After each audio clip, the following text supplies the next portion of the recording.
CID, प्यासा, कागज के फूल, साहब बीवी और गुलाम, काला बाजार, गाइड, राम और शाम, नीलकमल और तीसरी कसम जैसी सुपरहिट फिल्मों की लीड एक्ट्रेस, हिंदी सिनेमा का 14वीं का चांद, पद्म भूषण वहीदा रहमान जी। जोरदार तालियां हो जाए।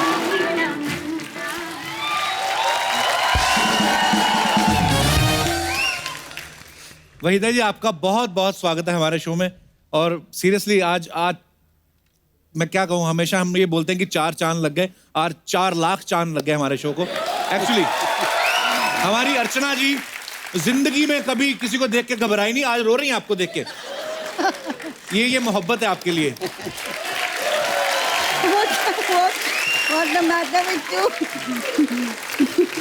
Why, my darling?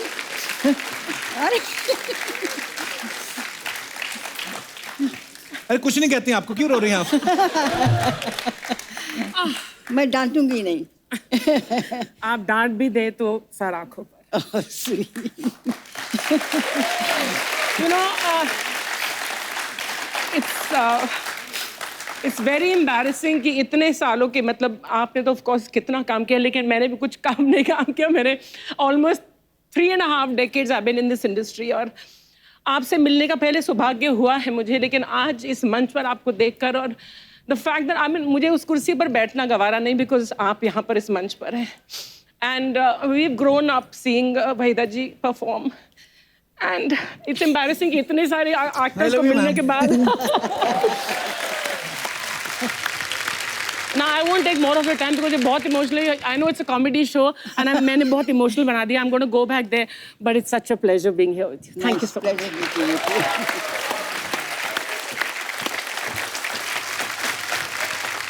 Waheeda ji please, आपका बहुत बहुत स्वागत है, यहाँ विराजमान हो जाइए। तालियां बजती रहनी चाहिए आपकी।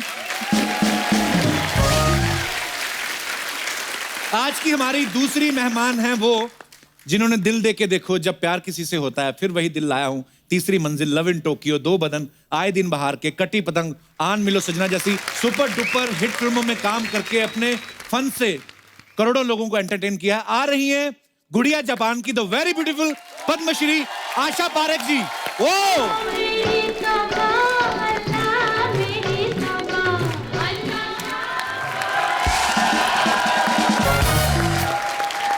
आशा जी, आपका बहुत बहुत स्वागत है, प्लीज यहाँ पे विराजमान हो जाइए। और आज की हमारी तीसरी मेहमान वो हैं जिन्होंने अपने डांस से पूरे हिंदुस्तान को अपना दीवाना बना लिया। ये एक ऐसी अदाकारा है, इनका एक गाना पूरी फिल्म को सुपरहिट बना देता था। गुमनाम, शिकार, ऐलान, कारवां, लहू के 2 रंग, शोले, डॉन और बहुत सी सुपरहिट फिल्मों में अपनी एक्टिंग और डांस से सबका दिल जीतने वाली, प्लीज वेलकम पद्मश्री हेलन जी।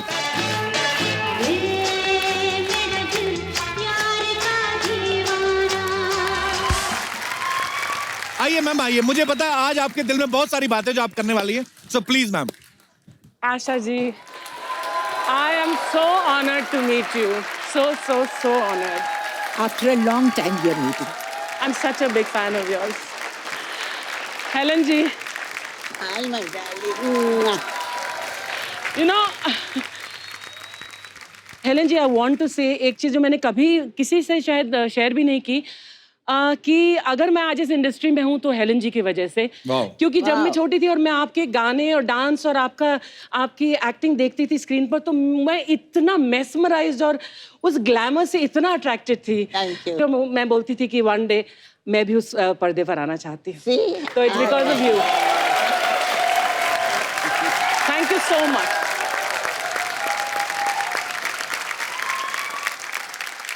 वहीदा जी, पहले आशा जी से हमारी मुलाकात हो चुकी है, हेलन जी से भी मुलाकात हो चुकी है, पहले शो में आ चुकी हैं। उस समय भी हमने आपको याद किया था, लेकिन हमारे प्रोडक्शन हाउस ने ये बोला कि वहीदा जी यहाँ पे है नहीं, पर हमें पता नहीं कि बात सच्ची थी कि नहीं। आपको किसी ने फोन किया था कि नहीं?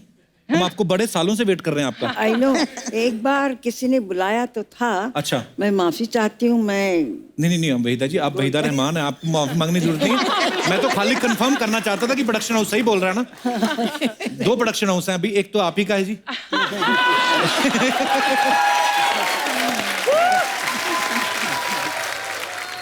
हिंदी सिनेमा में आपका कंट्रीब्यूशन जो है कोई भुला नहीं सकता। मैम, एक बात जो सबके दिलों में है, सब जानना चाहते हैं कि फिल्मों में ब्रेक कैसे मिला आप लोगों को? मैं बहुत बहुत लकी थी। अच्छा जी। और मैं भारतनाट्यम सीखा था मैंने, तो जी। स्टेज पे परफॉर्म करती थी। अच्छा जी। तो उस वक्त सारी रीजनल फिल्में सब चेन्नई में बनती थी। अच्छा जी। तो किसी ने मेरी तस्वीर देखी तो मुझे ऑफर आने लगे घर बैठे। और मैं 13 साल की थी, तो मेरे Wow. पेरेंट्स ने कहा टू सून, मतलब बहुत जी। छोटी है, न इधर की न उधर की। तो फिर एक तेलुगु फिल्म में मैंने डांस किया, फोक अच्छा जी। डांस। वो लकीली बहुत बहुत बहुत मशहूर हुआ। अच्छा जी। तो उसके बाद बस एक तेलुगु फिल्म थी, उसमें लीड रोल किया ऑपोजिट एनटी रामाराव, जो आंध्र प्रदेश अच्छा जी। जी जी जी। सीएम थे। उसके बाद गुरुदत्त जी मिले मुझसे हैदराबाद में। अच्छा जी। तो फिर उन्होंने मुझे बॉम्बे बुलाया। फिर इट्स अ हिस्ट्री। वाह, ग्रेट। और आशा जी, आप कैसे आए फिल्मों में? मैं स्टेज पे परफॉर्म किया करती थी। अच्छा जी। और लेट बिमल रॉय ने मुझे डांस करते हुए देखा। मैं 9-10 साल की थी। अच्छा जी। तो उन्होंने देखा और मुझे बुलाया, फिल्म में काम करोगी? मैंने ऐसे कह दिया हाँ करूँगी। अच्छा जी। तो इस तरह से माँ पिक्चर में मैंने एक छोटा सा रोल किया था। अच्छा जी। उसके बाद तो मैं बड़ी हो गई, स्कूल में जाती थी। तो गूंज उठी शहनाई के लिए विजय भट्ट जी ने मुझे बुलाया अच्छा जी। और कहा कि तुम्हें हीरोइन बना रहे, राजेंद्र कुमार जी हीरो है। तो 2 दिन की शूटिंग करने के बाद कहा कि नहीं, आप स्टार मटेरियल नहीं है, अच्छा। तो आप हम आपको नहीं ले सकते हैं। अच्छा। स्टार मटेरियल नहीं। तो हमको निकाल दिया गया। 1 हफ्ते में मुहूर्त था बहरूपिया का, और वहाँ एस मुखर्जी मिले, बोले कल फिल्मालय आ जाना। मैंने कहा अभी फिल्मालय क्या करना है, अभी तो मुझे डॉक्टर बनना है, मुझे तो नहीं जाना है। इसी तरह से वहाँ पहुँच गए। और फिर तो सबको मालूम है कि दिल दे के देखो कि हीरोइन बन गई।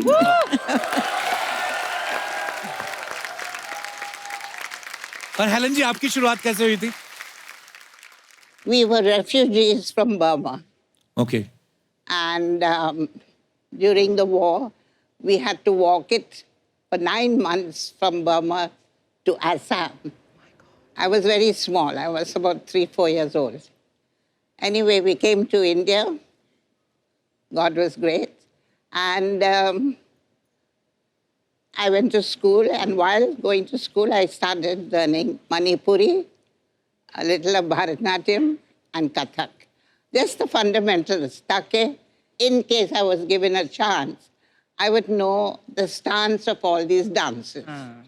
उस ज़माने में कुकू जी बहुत बड़ी dancer and actress थी. अच्छा जी।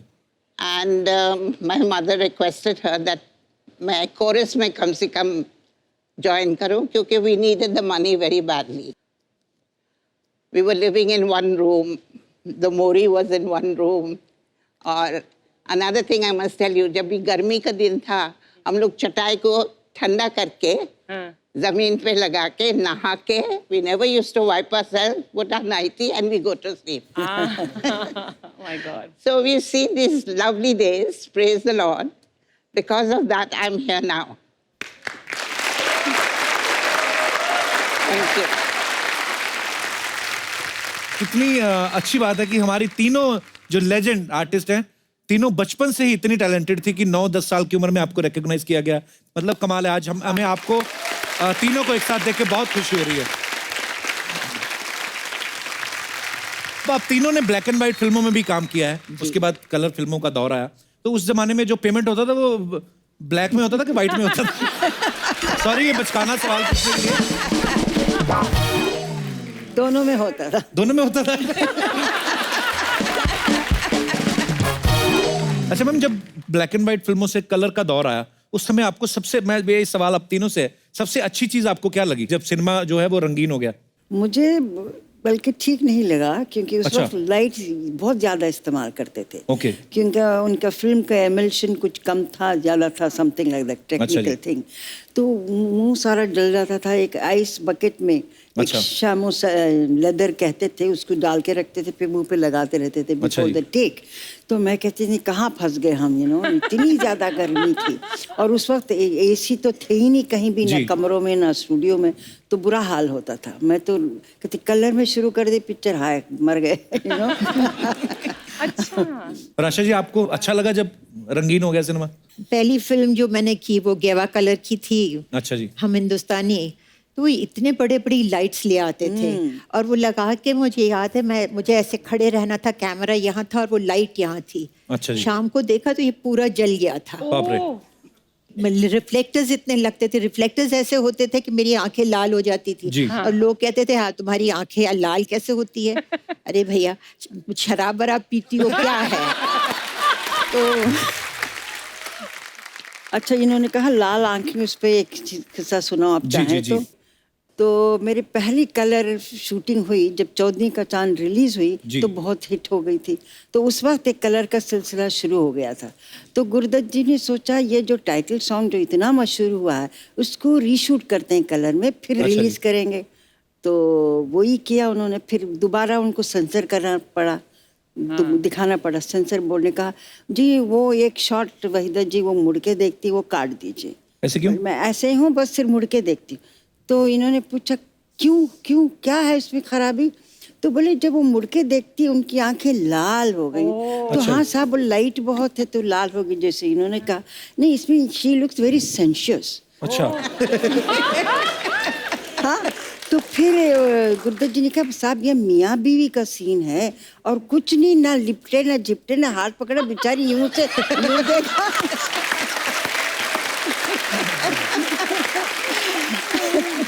अगर वो सेंसर बोर्ड वाले अगर अब हों तो जी। बेचारे वो देख के तो बेहोश हो जाएंगे। आजकल तो बन रहा है। तो हेलन जी उस दौर में जैसे आशा जी ने वहीदा जी ने बताया कि लाइट्स बहुत ज्यादा होती थी और ऊपर से डांस करना, डांस में तो रीटेक भी और होते होंगे बिकॉज छोटे छोटे शॉट्स लेने हैं और इतनी सारी लाइट, आपको भी परेशानी होती होगी फिर तो? I was very happy that it was in color ji. because my costumes were Yeah, very what- colorful. Ji. I could wear those feathers and I could, ji. you know, and I looked much better. So for me, color was lovely. Kapil, मैं जैसे आप सबने बोला कि इतनी गर्मी वगैरह, and then हम तो आज वैनिटी वैन मिलती है हमें और हम लोग इतने एयर कंडीशन कंट्रोल एनवायरनमेंट में शूट करते हैं। तो मैम आप सबसे पूछना चाहती हूँ कि आप लोग कैसे मेकअप करते थे? कभी जंगल में शूट है, कभी यहाँ तो वैन तो होती नहीं थी। राइट। अर्चना आप मानोगे नहीं, मुगले आजम जैसी पिक्चर बनी मोहन स्टूडियोज में, जी। वहाँ एक वॉशरूम नहीं था। बाप रे। तो एक बार मैं और लेट महमूद एक्टर जी। हमने तय किया कि हम पैसे देते हैं। स्टूडियो ओनर को कहा भाई 2 बाथरूम बना बना दीजिए। दो। तो आफ्टर हम बोल के हम चले गए कि अगली दफ़ा आएंगे शेड्यूल पे। 10 दिन के बाद आए तो जी हमने जल्दी से पूछा वो मैनेजर को बाथरूम बना? हाँ जी इंतज़ाम कर दिया हमने। अच्छा अच्छा जी। क्या इंतज़ाम किया? वो कॉरिडोर में उन्होंने एक थंडर बॉक्स रख दिया था। बाप रे।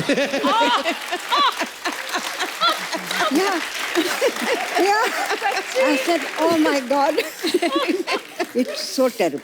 बाप रे, कितना मुश्किल होता होगा उस समय, सारा दिन शूट करना, वॉशरूम ही नहीं है। ना, हमने वॉशरूम पानी नहीं पीना है। छोड़ दिया था। Oh कि God. स्टूडियो सुबह जाओ, से पानी शाम मत पियो। तक बाथरूम नहीं जाते थे। Oh my God. घर बाप रे। जाके बाथरूम जाते अभी थे। तक माशाल्लाह कितनी अच्छा है। हाँ सीरियसली एक्चुअली आदमी को रोमांटिक सीन करना हो और ऊपर से बाथरूम आया हो तो आदमी कहाँ निकलेंगे एक्सप्रेशन एक्चुअली। सो हेलन जी को डांसिंग क्वीन, पता नहीं बहुत सारे ऐसे टाइटल दिए गए थे, ऐसे नाम दिए गए थे हेलन जी। जैसा कि मैंने पहले कहा कि एक ही गाना कभी कभी हेलन जी का पूरी फिल्म पे भारी पड़ जाता था। तो हेलन जी दूसरी जो हीरोइन होती थी फिल्म में और आप आके एक गाने में वाही लूट लेती थी, तो उनको जेलसी फील नहीं होती थी कि आ गई हेलन जी, अब ये सारा मेला लूट के ले जाएंगे? By the grace of God, I've been very good with all the heroines in the movie. They loved me, literally they cared for me. There was no jealousy. I worked with Asha ji. Were you jealous of me? no. If I was jealous, I wouldn't be friends with you. अच्छा आशा जी, आपकी जब आपकी film में silver jubilee होती थी, gold, आपको jubilee girl भी नाम दिया गया था आपके फैंस के द्वारा। तो जब सिल्वर जुबली होती थी फिल्में, गोल्डन जुबली होती थी, उसके बाद आपने फिल्मों की क्वांटिटी बढ़ाई थी या पेमेंट ही बढ़ाई थी सिर्फ? Naturally. क्वांटिटी तो बढ़ा नहीं सकते थे क्योंकि जी। हम लोग 9:30 to 6:30 की शिफ्ट करते थे। जी। और फिर 7 बजे मैं पहुंच जाती थी स्टेज पे, मेरे बैलेज होते थे तो फिर डांस करना शुरू कर देती थी। 3.5 घंटे का बैले होता था, वो ख़त्म करके फिर घर जाती थी। तो क्वांटम तो बढ़ा नहीं सकती थी, हाँ पैसे तो बढ़ा सकती थी।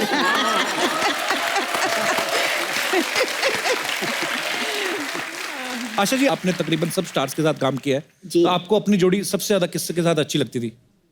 मेरी पहली फिल्म शम्मी कपूर जी के साथ थी। अच्छा जी। तो मुझे उनके साथ काम करने का ज़रा आसानी लगती थी। एक बहुत मतलब जो वो करते थे वो इमीडिएटली मैं पकड़ लेती थी। अच्छा जी। जैसे डांस होता था तो डांस डायरेक्टर नहीं होता था। अच्छा जी। अच्छा तुम ये कर लेना, मैं ये कर लूँगा। अच्छा, वाह। हाँ, Really? तो इस तरह से कई गाने हमारे ऐसे थे कि विदाउट अ डांस डायरेक्टर बिना हमने dance किए हैं। क्या बात है। अरे जी जी। और उनको मैं छेड़ती थी भी बहुत। मुझे याद है कि एक बार हम शूटिंग कर रहे थे कश्मीर में, तो उन्होंने कुछ पहलवान को बुलाया, उनके गले में कुछ हो गया था। अच्छा तो जी। बहुत हंसी, अरे पहलवान को बुलाया गला ठीक करने के लिए। ओह, दूसरे दिन मैं गिरी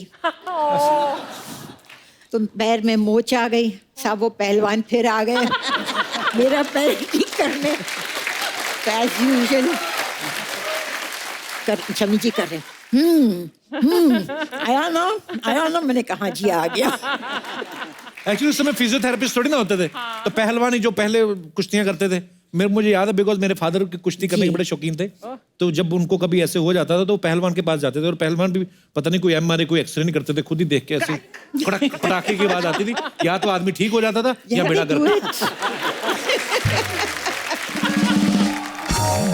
आशा जी, हेलन जी, आप मतलब जब भी किसी हीरो के साथ काम करती थी तो ऑब्वियसली हर एक का अलग अलग स्टाइल रहता है, लेकिन शम्मी जी के खुद के स्टेप होते थे, हम लोग सब हाँ, वो देखते रहे। खुद ही मतलब कर लेते थे। तो वो कितनी एनर्जी होती थी, कितना मुश्किल रहता था उनके साथ डांस करना आपको भी? आप एनर्जी तो क्या He was full of rhythm थी rhythm. उनमें। हाँ जी। एक एक रिदम पे Support झटके clan is वटके। full of rhythm.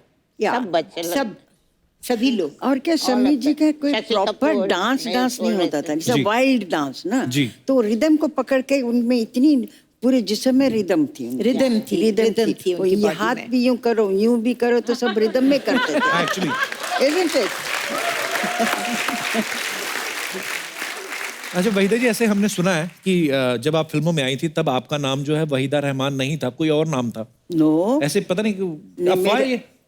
अफवाह है। असली नाम मेरा वहीदा रहमान और वहीदा रहमान ये था। अच्छा जी। हाँ। मैं आज ही इनको बाहर निकालता हूँ जिन्होंने ये मुझे बोला ना। वहीदा जी, एक और अफवाह है, पता नहीं ये भी अफवाह ही है कि सच्ची बात है, लेकिन बड़ी ऐसे अफवाहें सुन के आ रहे मैं हैं आप। अफवाहें सुन के आया हूं बहुत सारी। एक के बाद एक के बाद।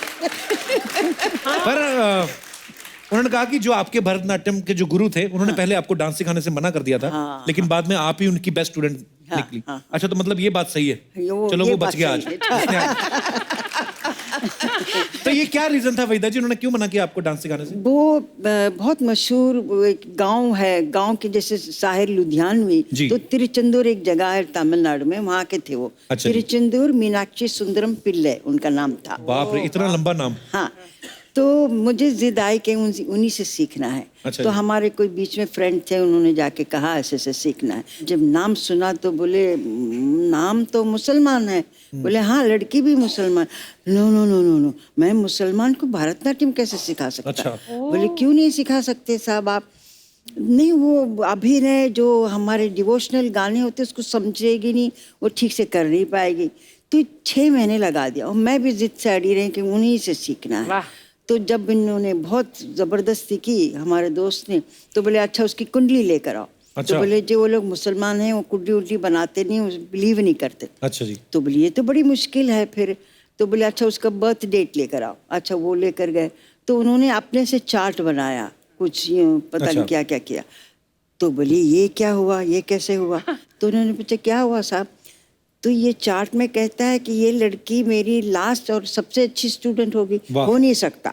तो उन्होंने ऐसे ढक्कल दिया, नहीं नहीं नहीं हो नहीं सकता, समथिंग इज रॉन्ग, या मैंने ठीक नहीं किया। तो बोले और 2 दिन दो। अच्छा, फिर 2 दिन के बाद फिर उन्होंने बनाया, बोले no again the same result. तो बोले चलो मैं सिखाता हूँ इसको। क्या बात है, लेकिन और वो बात सच भी साबित हुई। वाह। ऐसे हमने सुना है कि रेशमा और शेरा में एक ऐसा सीन था जिसमें आपको बच्चन साहब को ऐसे थप्पड़ मारना था, लेकिन बच्चन साहब की माता जी वहां पे रहती थी, तो मैम फिर कैसे मारा आपने? वो आदमी थोड़ा वो भी हो जाता कि यार सामने मम्मी है। नहीं, उन्होंने आंटी ने ये भी कहा वहीदा जरा संभाल के, तो मैं बिल्कुल डर गई। अच्छा तो जी। हर बार आए तो सुनील दत्त डायरेक्ट कर रहे थे उस वक्त और सी रामचंद्रन कैमरामैन थे। अच्छा जी। तो उन्होंने कहा वहीदा जी आप ठीक से नहीं करेंगे तो रीटेक होंगे, उतने थप्पड़ पड़ेंगे। अच्छा जी। इससे बेहतर है आप दिल मजबूत करके एक कस के दे दीजिए, बात खत्म हो जाएगी। अच्छा जी। तो फिर लाइटिंग वगैरह हो रही थी तो मैं जाके बैठी तो आंटी बच्चन उधर बैठे हुए थे, वहीदा जरा संभाल के करना। तो मैं बिल्कुल डर गई। फिर मैंने जाके सुनील दत्त को कहा साहब मेरे से थप्पड़ नहीं मारा जा रहा है। बोले क्यों नहीं मारा जा रहा? कि वो आंटी ने कह दिया जरा संभल के। तो बोले ओहो, तो फिर आंटी को कहना चाहिए इस शॉट के लिए आप बाहर जाके बैठिए। अच्छा, तो बाहर भेजा फिर उनको? बाहर भेजना पड़ा। तो उसके बाद फिर सब सेट पे असिस्टेंट डायरेक्टर सुनील दत्त सब कहने के एक ही शॉट, एक ही टेक, एक कस के लगा दीजिए। मैंने कहा अमिताभ बहुत कस के लगाने वाली हूँ। हाँ कोई बात नहीं। खैर शॉट हुआ, लकीली पहला टेक ओके हुआ। तो फिर अमिताभ कहेंगे वहीदा जी काफी अच्छा था।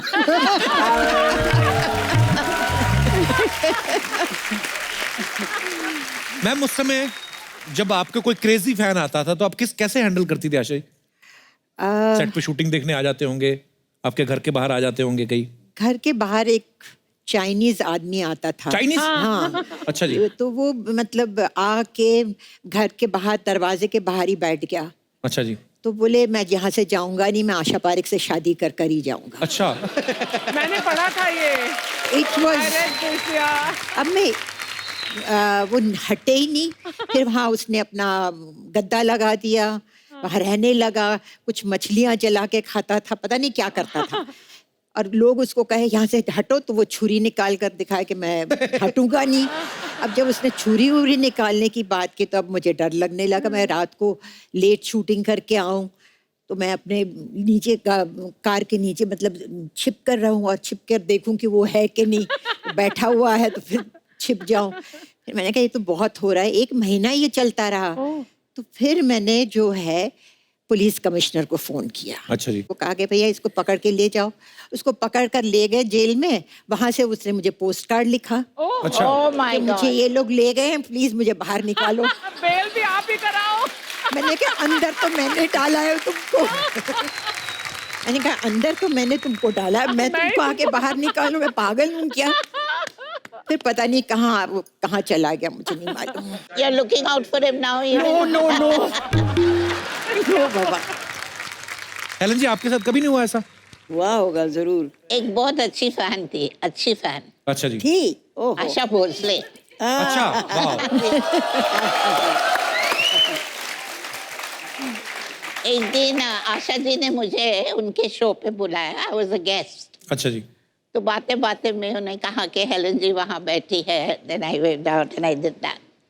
हेलन जी, आशा जी मुझे बोल रहे, हेलन जी अगर मैं मर्द होता है तो मैं आपसे शादी करती। वहीदा जी आपको भी तो कभी ऐसा कोई ना कोई क्रेजी फैन मिला ही होगा कभी जिन्होंने तंग ही कर दिया आपको? हाँ देखिए हमारे ज़माने में जब जवानी में सभी होते हैं, सबके फैंस होते हैं। एक हर रोज़ कुछ 12-15 सफ़े का एक लेटर आता था। अच्छा जी। उसमें वो लिखते थे कि मैं आर्किटेक्ट हूँ। मैं सोचो अभी ये आर्किटेक्ट हैं तो इनकी इतनी फुर्सत कहाँ मिलती है? वो हैंड रिटन, ये नहीं कि टाइप हो या उस वक्त मोबाइल नहीं था, कंप्यूटर नहीं था, हैंड रिटन लेटर। फिर कहते थे एक दिन याद रखिए आप, ताजमहल क्या मैं अच्छा। उससे बढ़ के बनाऊंगा क्योंकि मैं आर्किटेक्ट।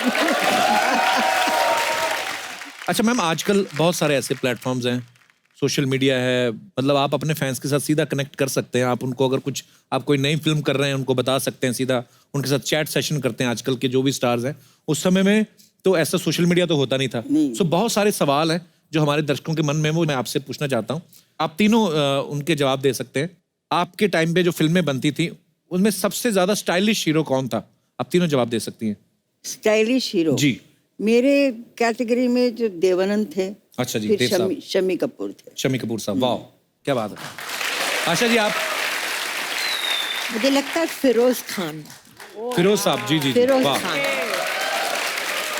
हेलन जी, आप तो खुद इतने स्टाइलिश नहीं, लेकिन आपको कौन स्टाइलिश हीरो लगता था? देवानंद। देव साहब, वाह।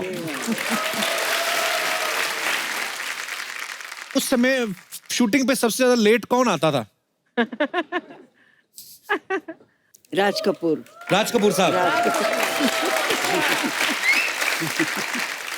सब आप सब सहमत हैं आशा जी? आप ये सब बड़ा टेढ़ा सवाल है। हंसने वाला मगर आते सवाल थे है। लेट। मैंने 2 पिक्चरें की उनके साथ। अगर 9:30 से 6:30 तक की शिफ्ट होती थी जी। तो वो 2 बजे आते थे। अच्छा जी। तो फिर आधी शिफ्ट चली गई, फिर लंच खा के फिर आराम करके उठ के अच्छा। तो फिर मैंने प्रोड्यूसर को कहा आप 2 से 10 की शिफ्ट की रखिए। अच्छा जी। दोपहर के 2 से रात के 10 से। बोला हाँ अच्छा आइडिया है, चलो वो कर दें। तो वो 2 से 10 बजे की शिफ्ट रखते थे, तो वो 6 बजे आते थे। फिर एक दिन उन्होंने, मैं कहती थी क्या राज जी मैं बैठ बैठ के थक जाती हूँ। नहीं सॉरी। एक दिन मिल्क कॉलोनी में शूटिंग थी, तो मेरे प्रोड्यूसर ने कहा वहीदा जी आप घर से मत निकलिए जब तक मैं फ़ोन नहीं करूँ। अच्छा। आई फील गिल्टी, आप बैठी रहती हैं वहाँ, क्या करें। मैंने कहा अच्छी बात है। तो फिर फ्रैंटिकली फ़ोन आया, उस वक्त मोबाइल नहीं था, कुछ नहीं। निकलिए जल्दी निकलिए। मैंने कहा क्या हुआ?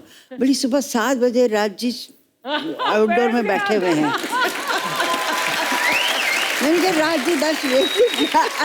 बोले मैं बदनाम हूँ कि मैं लेट आता हूँ, मैं बैठा हूँ, आप अभी आई हैं, अभी आपको मेकअप करना है, बाल बनाने कितनी देर लगेगी, मैं कितनी देर बैठा रहूँगा। मैंने कहा मुझे जिंदगी भर बिठाते थे, अभी आप बैठे रहिए। ऐसे कौन से एक्टर थे जो दूसरों के डायलॉग चेंज करवा देते थे? ऐसा कोई था? मैंने एक पिक्चर में काम किया था जिसमें कृष्णा करके कोई विलन था। अच्छा जी। तो वो क्या होता था 7 to 2, 2 to 10 की शिफ्ट होती थी। तो मैं 2 to 10 की शिफ्ट में उसकी शूटिंग करने जाती थी। अब वो 6 बजे तो वो सारे डायलॉग उल्टे बोले। अच्छा। हाँ, वो बोले कि जैसे ये था कि शल्लो तुम कीचड़ में खिला हुआ कमल हो, तो वो बोलेगा शल्लो तुम कमल में खिला हुआ कीचड़ हो। तो एक दिन ये हुआ, अच्छा बिकॉज मैं बहुत बड़ी स्टार थी तो पूरे सेट पे सन्नाटा। तो उसने कहा क्या हुआ? अरे भाई तुम क्या बोल रहे हो? तो बोले क्या बोल रहा हूँ? तो बोले तुमने ये डायलॉग बोला है। अच्छा मैंने ऐसा बोला, सॉरी हाँ फिर से करते हैं। फिर वही बात। अच्छा। हर चीज में मतलब वो सुजीत कुमार के साथ था कि शल्लो के साथ मैं सुहाग रात मनाऊंगा। वो 6:30 बज गए थे तो कहने लगे कि शल्लो की जगह मैं तुम्हारे साथ सुहाग रात।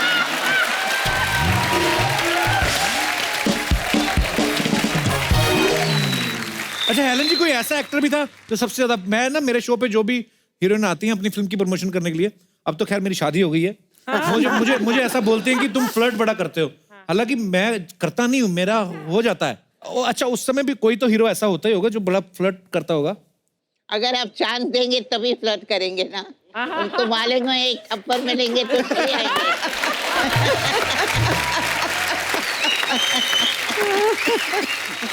तो मैम सलीम साहब से आपकी मुलाकात कैसे हुई थी?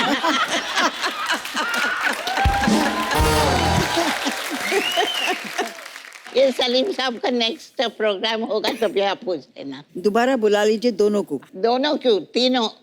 हाँ जरूर Salman's mother is there. Definitely ma'am, we would love to ma'am. बाकी भी समथिंग। मैम यहाँ पे ना कुछ आपके हार्डकोर फैंस हैं जो आपकी फिल्मों के, आपके स्टाइल के इतने दीवाने हैं, तो उसी आज स्टाइल में बैठे हूँ, मैं उनको बुलाना चाहता हूँ। प्लीज आइए, आप जरा मंच पे आइए।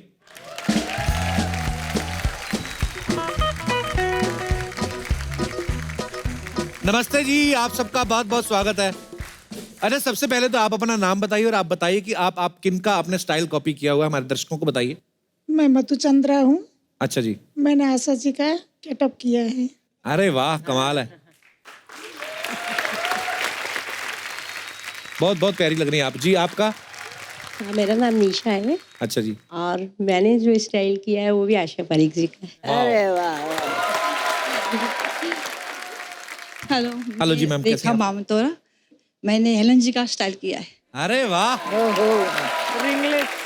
जी। पीछे हेलो ममता सा। जी ममता। मैंने वही दादी की स्टाइल। वाह, ओहो मैं जयश्री पंचाल हूँ, मैंने वेदा जी की स्टाइल सो स्वीट। एलन जी, पहले नंबर पे आपके हिसाब से कौन? तो ये नंबर 1।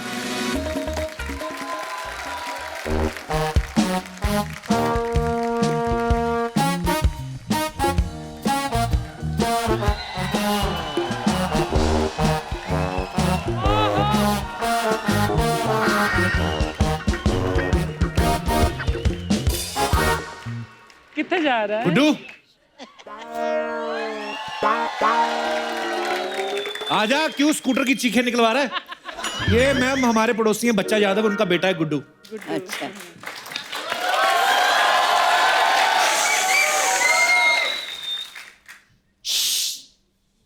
पैरी पोड़ा दादी जी, जीते रहो। पैरी पोड़ा दादी जी, पैरी पोड़ा दादी जी। ओ गुड्डू, ये दादी दादी क्या होता है? दादी दादी वो होती है जब किसी माँ के बच्चे के घर बच्चा होता है और वो लेडी मिठाई का डब्बा लेके गली में मिठाई बांटती है और खुशी से कहती है कि आज मैं दादी बन गई, उसे दादी कहते हैं। ओए कलिंगड़, मैं दादी की डेफिनेशन नहीं पूछ रहा हूँ, ये तेरी दादियाँ कैसे हो गई? कप्पू अंकल, मैंने इन तीनों दादियों को ना अपने धन धन धन से दादियां मान लिया हुआ है। अबे तन मन धन से मानना होता है। तन मन से आप मानो, मैंने धन धन से माना है। पता क्यों? क्योंकि तन मन से ना सी व्यू बंगले नहीं आते, धन धन से आते हैं। बेटा अभी उन्होंने तुझे अपना पोता माना नहीं है। कोई बात नहीं, ये फिल्मी लोग है ना, क्लाइमेक्स में मानते हैं। ये ना फिल्में देख देख के बिगड़ गया अर्चना जी। अभी तेरे बाप को बोल के तेरी फिल्में देखनी बंद कराता हूँ। फिल्में बंद करवा दोगे? मतलब एक्टर लोग फिल्में नहीं बनाएंगे, इधर प्रमोशन के लिए नहीं आएंगे, डैडी के जोक कौन सुनेगा? डैडी घर बैठ जाएंगे और 5-6 बच्चे पैदा करेंगे। नहीं अंकल, प्लीज ऐसा मत करना। लेकिन एक बात है कप्पू अंकल, वहीदा रहमान जी है ना, मैं उनके बेटे की तरह बहुत ही ज्यादा अच्छा गाता हूँ। उनका कौन सा बेटा गाता है? AR रहमान। AR रहमान उनका बेटा नहीं है, वो अलग है। सच्ची सौ खाओ। हाँ। इनका बेटा नहीं है? नहीं। तभी मैं सोचूं ये उनके साथ क्यों नहीं रहती। अच्छा ये बता गुड्डू, स्कूल क्यों नहीं गया आज? स्कूल वो ना मेरी बुआ की पूंछ पे चोट लग गई थी, इसीलिए मैंने छुट्टी कर ली। बुआ की पूंछ नहीं होती, भैंस की पूंछ होती है। अंकल जी, भैंसे हमारी बुआ है, समझे? वो हर साल मेरे पापा को राखी बांधती हैं। भैंस कैसे राखी बांध सकती है? क्यों अंकल जी, अगर मेरे डैडी रोज उनको तबेले पे बांधते हैं तो वो उनको राखी क्यों नहीं बांध सकती? How racism. अच्छा फालतू की बातें इससे जितनी मर्जी करा लो। अभी मैं स्कूल के बारे में कुछ पूछूंगा ना, पढ़ाई के बारे में, इसकी बोलती बंद हो जाएगी। वाह गुड्डू, ज्यादा बात तेरी पढ़ाई पे सवाल उठा है। मैं तैयार हूँ कप्पू अंकल, क्या सवाल पूछते हो? अच्छा बता, सूरज किस दिशा से निकलता है? सूरज? हाँ। ऐसा गोल सा? हाँ। वो खट्टे ऑरेंज रंग का होता है जो? हाँ। सूरज वो जो बच्चों को सुबह उठाता है? हाँ। वो जो कपड़े भी सुखा देता है? हाँ वही सूरज। वो सूरज जिसके पृथ्वी आसपास चक्कर लगाती है? हाँ वही सूरज। वो सूरज जो रात को डूब जाता है? हाँ वही सूरज। हाँ तो 9:30 बज रहे ना, डूबा हुआ है। जब सुबह उगेगा तो बता दूंगा किधर से उगता है।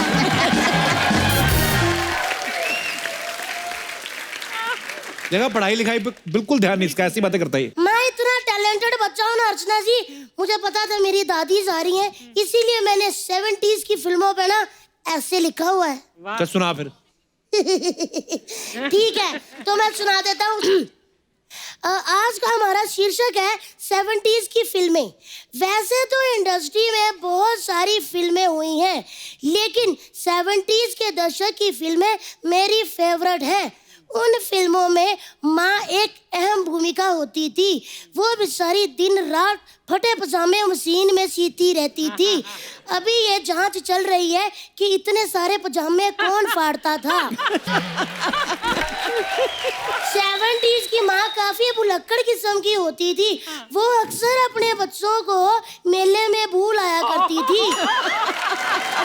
फिर उन फिल्मों में अक्सर एक लाला होता था जो अक्सर औरतों के कंगन की कलेक्शन रखने का शौक रखता था। वो प्राय गरीब औरतों के कंगन गिरवी भी रखता था।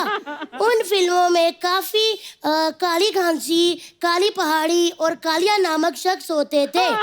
उन फिल्मों की माएं एंड में जाके अपने बच्चों को बताती थी कि उनके बाप का कातिल कौन है, ताकि फिल्म क्लाइमैक्स में पहुंच सके। धन्यवाद। अरे यार, ओए गुड्डू, अरे यार देखो यहाँ पर बैठे हो। अरे यार हम कब से यहाँ पर इंतजार में बैठे हैं इसके कि कब ये नींबू लेके आएगा और हम दूध को फाड़ेंगे, पनीर बनाएंगे। यहाँ पे मजे कर रहा है। हाँ तो दूध के बर्तन में बैठ जाता ना, वैसे दूध फट जाता।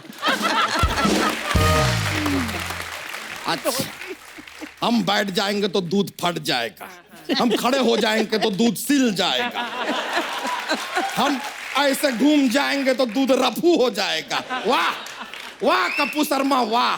अरे दूध का इतना नॉलेज रखते हो तो कहीं भैंस क्यों नहीं लग जाते यार। माल का वैसे हम इनसे बातें करने में, इनसे बहस करने में अपना वक्त क्यों बर्बाद कर रहे हैं। 70s का सिनेमा हमारे सामने लाइव है, हम नीचे आ रहे हैं। I need to meet you. अरे यार मजा आ गया।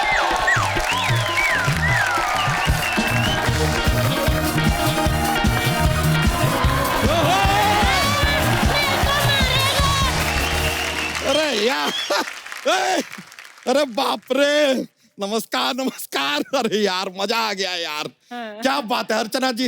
इस मोहल्ले से जितना हमको निराशा था ना, आज सारा दूर हो गया। पूछे क्यों? अब मोहल्ले में आ गई है आशा जी, तो किस बात की निराशा जी? आशा जी, वहीदा जी, हेलेन जी, आपको हमारा प्यार भरा नमस्कार। और कप्पू शर्मा, आपको हमारा क्रोध भरा तिरस्कार। वैसे आप लोगों को यहाँ देख के बड़ा खुशी हो रहा है। अरे यार प्रोड्यूसर जी की मम्मी आई है। परिपूर्णा मम्मी जी, देख रहे हैं आप कप्पू शर्मा जी, पहले पापा आए थे, फिर भाई को भेजा, अब मम्मी आई है। पूरा नजर रख रहे हैं हम पर। एक मम्मी और है, दूसरी मम्मी भी आएगी। अरे वो भी आएंगी। सही बात है। वैसे मम्मी जी, अगर शो में कुछ भी गलती हुआ हो, कुछ ऊंच नीच हुआ हो, कुछ भी अगर रॉन्ग आपको लगता हो तो इस आदमी को ब्लेम कीजिएगा। हम अपना तरफ से पूरा मेहनत कर रहे हैं। बिल्कुल। हम तो इतना ज्यादा मेहनत कर रहे हैं कि आपको क्या बताएं, हम अपने बच्चे का होमवर्क भी आजकल चेक नहीं करते, खाली जोक्स बनाने में अपना पूरा फोकस लगाते हैं हम। ताकि क्या है कि स्पॉन्सर सारे के सारे खुश रहें। आपको सच बता रहे हैं मम्मी जी, हम और हमारी ये चोटी इस शो के लिए हमेशा दिन रात खड़े रहते हैं। आशा जी, वहीदा जी, ये बातें तो चलती रहेंगी। आप लोगों के लिए हम कुछ गिफ्ट लेकर आए हैं। क्या दे सकते हैं? आशा जी जी आपके लिए कटी पतंग। दिस इज ए कटी पतंग।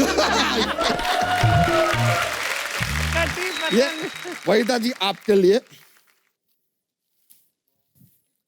कागज के फूल। Thank you. और हेलेन जी, आपके लिए हम लाए हैं स्क्रिप्ट। अबे ये तो खाली है। हाँ तो ये अपने साथ घर पे ले जाएंगी, सलीम जी इस पे लिखेंगे और फिर ये हमें वापस लाके देंगी। क्या है कि सलीम जी को अगर हम डायरेक्टली अप्रोच करेंगे तो हमसे बहुत ज्यादा पैसे मांग लेंगे या हमें चाटा भी मार सकते हैं। ऐसे वहीदा जी, अभी कुछ दिनों पहले ना हमारे मामा जी का ऑपरेशन हुआ था, तो उनके गुर्दे में से ना आपके वो सनम निकले। कौन से सनम? वो पत्थर के सनम। उनका बस जोक्स के लिए बोल दिया, जरा माहौल बनता है, मजा आता है। वैसे आशा जी, आप देखें डेस्टिनेशन वेडिंग आजकल बड़ा ऐसा क्रेज चल रहा है, लेकिन आप कमाल है, आपने तो अपने दौर में डेस्टिनेशन लव शुरू कर दिया था, लव इन टोक्यो। बच्चा ये क्या बात हुई, मतलब कुछ भी बोल रहा है। जैसे आपने लव इन टोक्यो किया था, इन्होंने टोकने में पीएचडी किया। PhD in Tokyo. क्या बात है पापा, सही कहा आपने। देखा पप्पू अंकल, आप जानते नहीं मेरे पापा कौन से खेत के कद्दू हैं। खेत के कद्दू में खेत की मूली होता है। पापा मैंने आपका साइज देख के बोला है ना।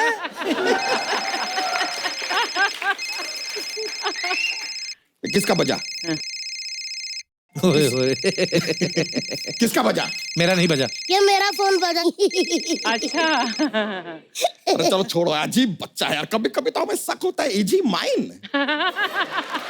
चोटी देख ले। फिर बाद में ऐसा चोटी को देख के कंफर्म हो जाता है कि मैं भी। वहीदा जी, आपने वो फिल्म किया तीसरी कसम। अच्छा जी, आपने वो फिल्म किया तीसरी मंजिल। तो ये मतलब डायरेक्टली तीसरी कैसा? ये दोनों फिल्मों का पहला 2 पार्ट तो आया ही नहीं, हमने देखा नहीं मतलब। पापा जी बस करो यार, आपकी बातें सुन के ना मेरे को नींद आई जा रही है। अच्छा, रात को तो सोता नहीं है तू, अभी तुझे नींद आई जा रही है? हाँ तो रात को कैसे सोऊं, आपस में मच्छर लड़ते रहते हैं। हाँ तो दूसरों की लड़ाई के बीच में क्यों पढ़ता है तू? और अगर पढ़ना ही है तो किताबें पढ़ जो हमने लाके दी है तुझे। बस पापा बस। इस भरी महफिल में इतने बड़े लोगों के पास आपने मेरी बेइज्जती करवा दी है। मैं आज गुड्डू यादव, बच्चा यादव की फैमिली से बायकॉट करता हूँ और खान फैमिली के साथ अपना संबंध बनाता हूँ। आप हमारे इस गठबंधन को स्वीकार कीजिए। धन्यवाद। ये क्या कर रहे हो? ये क्या हो रहा है गुड्डू? बछड़ों से ज्यादा प्यार क्या है हमने तुम्हें? हाँ तभी तो मेरे को कोई इंसान का बच्चा नहीं कहता, सारे कहते सांड का बच्चा। चल बेटा तू अंदर चल, अंदर चल। हाँ तो चले जाएंगे। हाँ तो जाओ ना। हाँ तो जा रहे हैं। हाँ तो कब जाओगे? हाँ तो चले जाएंगे। तो पैर उठा के जाओ ना। हाँ तो ये लो चले गए।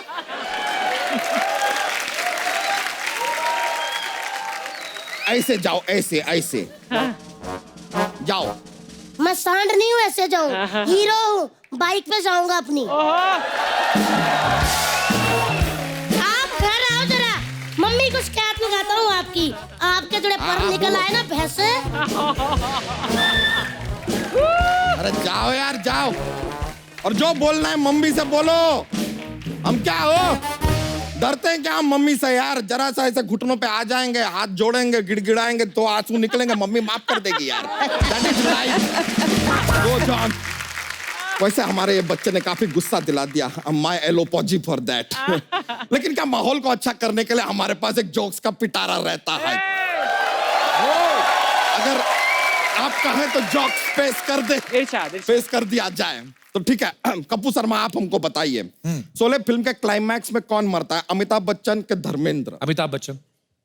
हकीकत में धर्मेंद्र मरते हैं। अबे चल, अबे चल क्या हम इंफॉर्मेशन दे रहे हैं? हकीकत अलग फिल्म है, उसमें धर्मेंद्र मरते हैं।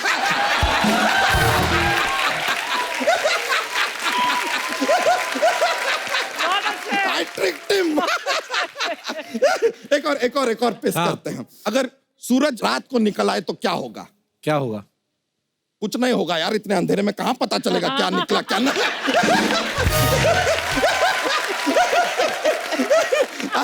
चलिए हम भी चलते हैं, हमें जरा हिसाब चुकता करना है जरा गुड्डू के साथ।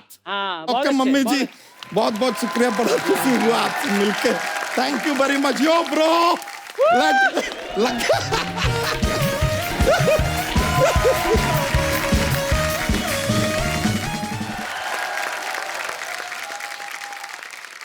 मुझे मैम गाने इतने पुराने, अब जितने भी गाने सुन लो, मतलब सबके अभी भी आज भी जुबान पे। मैम आपका जो गाना ना, मैं इजाजत चाहूंगा आप सबसे। शुक्रिया मैम, आपका गाना है चौधरी का चांद, बड़ा खूबसूरत है। ऐसे मैम माफ कीजिएगा, मतलब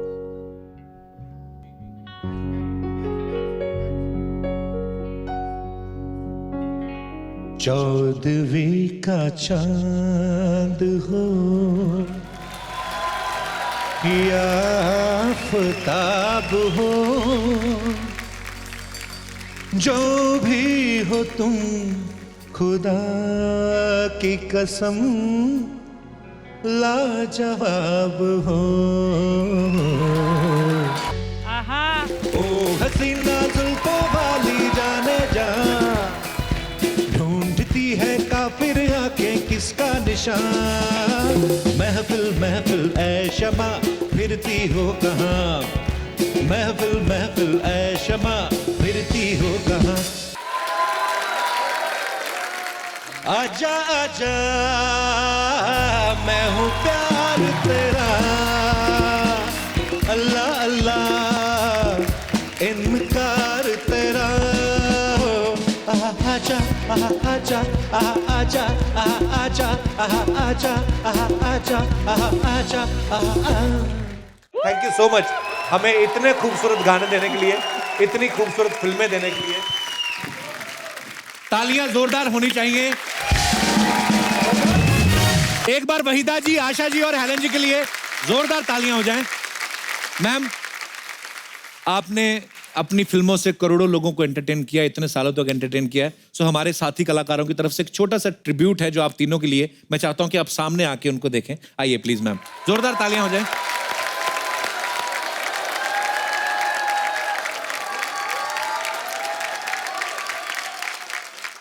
बंगले के पीछे तेरी बेरी के नीचे हर पिया हर हर हर पिया कांटा लगा।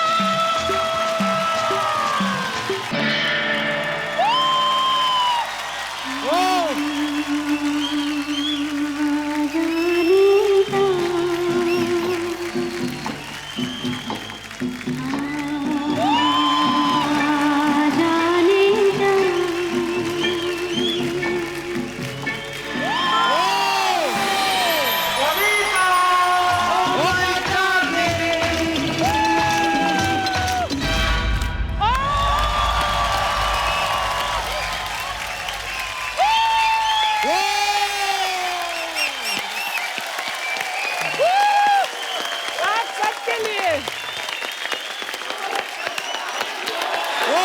एक बार जोरदार तालियां हो जाए हमारे सारे कलाकारों के लिए। मैं इनके बारे में बता दूं, हमारी सपना जो है हेलन जी का पार्ट अदा कर रही थी। इतनी बड़ी हेलन जी हमने कभी नहीं एक्सपेक्ट किया था, पर super mind blowing. Thank you so much, thank you thank you. आइए वहीदा जी, आशा जी, हेलन जी, प्लीज आप मंच पे आ जाइए।